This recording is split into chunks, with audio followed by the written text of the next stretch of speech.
네, 여러분 안녕하십니까. 엄지의 제왕 허참입니다. 반갑습니다. 예, 어서 오십시오. 자, 여러분 1년 365일 단 하루도 빼놓지 않고 먹는 게 그게 뭔지 아시죠?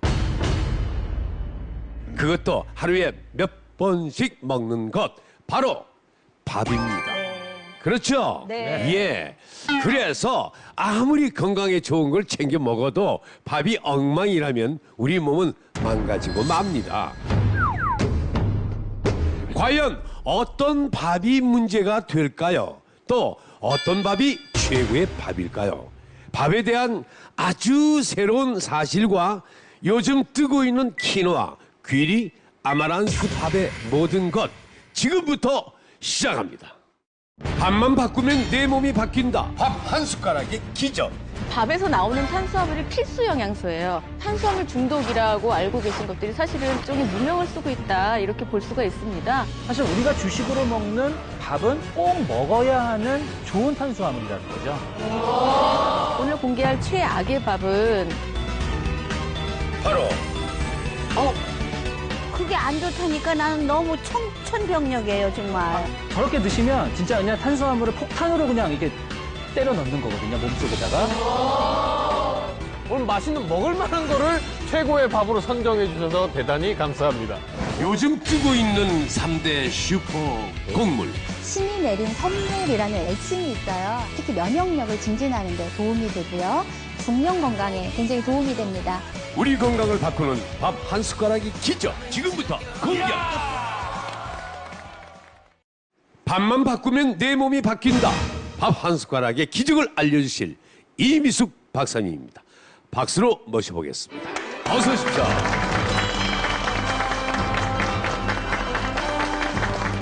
네, 반갑습니다.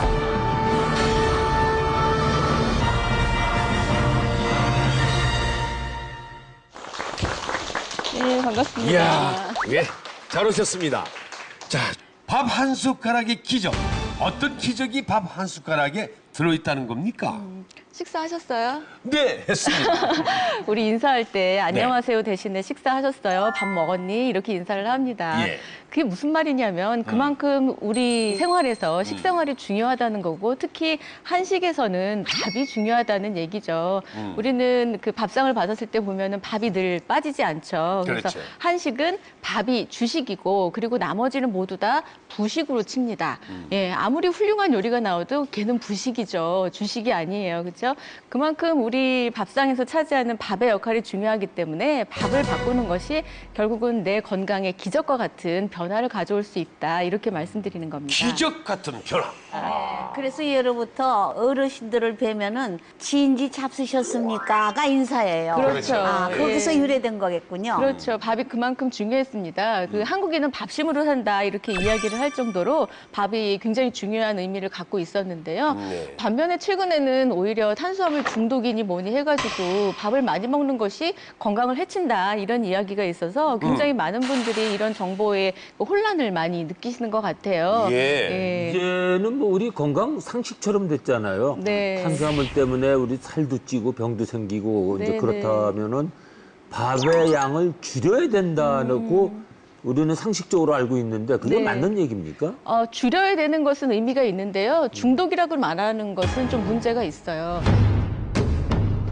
우리 뭐 엄지정에서도 아마 소개가 됐던 걸로 알고 있는데, 육식이 나쁜 건 아니잖아요. 아, 그럼요. 그렇게 고기가 누명을 쓰고 있는 것처럼 탄수화물 전체도 일종의 누명을 쓰고 있다, 이렇게 볼 수가 있습니다. 예. 실제로 탄수화물 중독보다는 탄수화물 가운데에서 단순당이라는 것이 있습니다.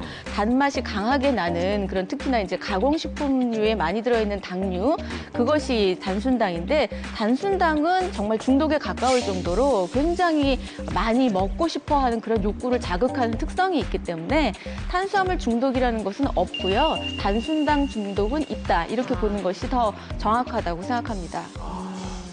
단순당? 서정훈 원장님, 단순당이 뭡니까? 예, 단순당이란 뭐냐면 포도당, 과당, 설탕 같은 걸 단순당이라 그러고, 복합당은 그러니까 쉽게 안 쪼개지는 거죠. 우리가 대표적으로 알고 있는 녹말, 식이섬유, 밥, 그러니까 우리가 설탕으로 채울래 당분을 밥으로 채울래의 개념이에요. 그래서 우리가 복합당이라는 밥을 먹으면은 천천히 흡수돼서 뇌로도 에너지로 충분히 쓰이는데 단순당은 먹자마자 돌아서 혈당을 올렸다 급하게 떨어뜨려요. 그럼 또 먹어야 되니까 그 당은 땡길 수가 있죠. 그러니까 한 번 들어가서 오래 일할 애를 먹어야 되는데 우리가 자주 먹게끔 만드는 걸 중독이라고 표현한다면 단순당 중독은 맞겠죠. 네, 그러니까 우리가 나는 요즘 밥을 안 먹고 커피 한 잔과 빵 하나 이렇게 간단하게 근데 그냥 밥 드시는 게 나아요. 나는 저 밥은 안 먹어도 커피에다 시럽 넣어가지고 그거는 아침에 마시는데 달달하게. 야 그게 엄청나네요. 근데 그래도 그동안 그 탄수화물 중독이라는 게 정석처럼 이렇게 알려져 왔고 우리 믿어왔잖아요. 그렇다면 뭐 아주 근거 없는 건 아닐 것 같은데. 그건 잘못된 건데요. 일단은 탄수화물은 우리 몸에 꼭 필요한 건강을 유지하고 또 생명을 유지하기 위해서 꼭 필요한 것이거든요. 근데 단지 우리가 너무 지나치게 가공식품을 많이 먹고 정제당을 많이 먹으면서 혈당이 너무 올라가고 갑자기 내려간다. 이런 문제들. 그러니까 사실은 배고픈 게 아닌데 혈당이 갑자기 내려가면서 배고픔을 느껴요. 그걸 이제 가짜 배고픔, 가짜 허기라고 얘기를 하는데 그렇게 속다 보면 나 배가 고픈가 봐. 그리고 당 떨어졌어. 이러면서 뭔가를 찾게 되죠.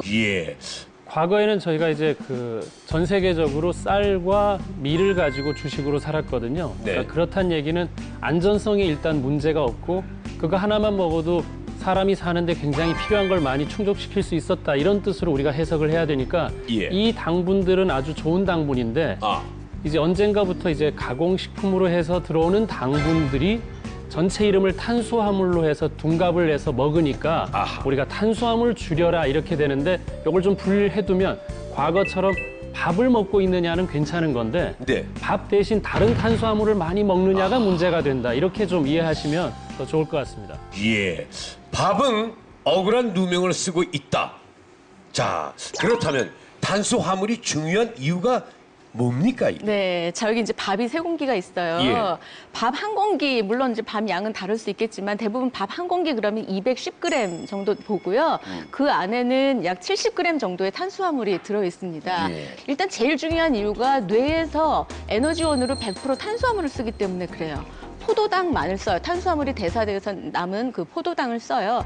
그런데 이제 포도당을 쓰지 않으면 결국은 뇌 기능이 멈추겠죠. 그래서 아이들 시험 잘 보려면 시험 보는 날 아침에 반드시 밥 먹여 보내라 얘기를 하는 게 이유가 있어요. 두뇌가 활발하게 작용을 하려면 포도당을 공급을 해줘야 되고 그 포도당의 공급원으로서 우리나라 사람들이 제일 많이 지금 중요하게 생각하는 것은 밥이라는 겁니다.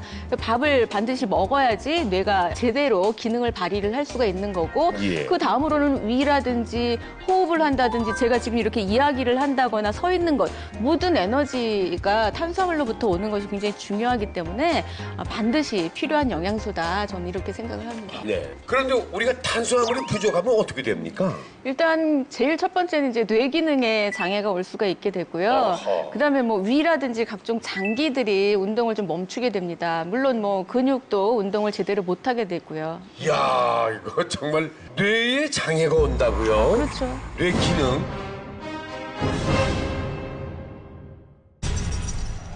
몸에 좋고 맛도 좋은 밥의 모든 것. 흰쌀밥 먹는 것만도 못한 그런 경우도 있기 때문에 어떤 재료를 섞느냐에 따라서 그게 달라지거든요. 오늘 공개할 최악의 밥은 바로 그게 안 좋다니까 나는 너무 청천벽력이에요 정말. 저렇게 드시면 진짜 그냥 탄수화물을 폭탄으로 그냥 이렇게 때려 넣는 거거든요, 몸속에다가. 오늘 맛있는 먹을 만한 거를 최고의 밥으로 선정해 주셔서 대단히 감사합니다. 몸에서 나쁜 피를 몰아내주고 많은 어르신들이 치매에다 다이어트에 굉장히 많이 도움이 될 수가 있어요. 보약보다 나은 최고의 밥을 공개합니다. 자, 그러면 하루 한 끼는 무조건 밥을 먹어야 되겠다는 생각이 드는데 맞습니까? 네, 한 끼 말고 세 끼 드셔야 돼요. 세 끼. 탄수화물을 세 끼 먹는 거는 굉장히 중요하고요. 꼭 세 끼를 먹어야 되는 이유는 뭐냐 하면 인간의 위가 한꺼번에 받아들일 수 있는 음식물의 양이 있고 또 소화에 걸리는 시간이 있고 그런 것을 고려하다 보면 하루 24시간 중에 잠자는 시간을 빼고 나머지를 봤을 때 하루에 3번 정도 먹는 게 가장 영양학적으로는 이상적입니다. 어떤 분들은 뭐 일일 일식도 한동안 유행을 하고 그러긴 했는데 사실은 일일 일식보다 일일 삼식이 영양적으로는 훨씬 더 좋은데 그 이유 중에 하나가 우리가 혈당을 일정하게 유지하기 위해서 탄수화물을 한꺼번에 먹는 것보다는 3번에 나누어서 적당량씩 먹어주는 게 훨씬 더 혈당 유지에 도움이 되기 때문이죠. 야, 정말 놀랍습니다. 우리 조상들이 하루 3끼를 괜히 드신 게 아니었어요. 저렇게 다 필요하기 때문에 섭취를 하셨던 건데 그동안 왜 그럼 이렇게 중요한 탄수화물인데 왜 그동안 밥을 줄여야 된다.